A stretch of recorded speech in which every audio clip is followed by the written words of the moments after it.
Soy Montse Catalán, cofundadora de Migjorn, Casa de Naixements, que está en Barcelona, en Sant Vicenç de Castellet.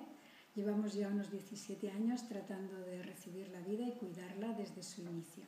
Azul lleva también unos tantos años tratando de difundir a través de su blog recursos didácticos y pedagógicos para que las familias puedan seguir cultivando los procesos madurativos y respetando las necesidades fisiológicas y las cualidades fundamentales humanas de sus criaturas.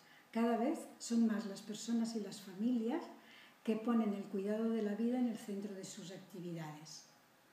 Este documental será un recurso más para fomentar la salud biopsicosocial de las próximas generaciones.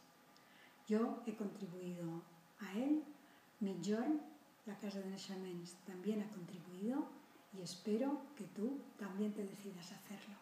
Muchas gracias.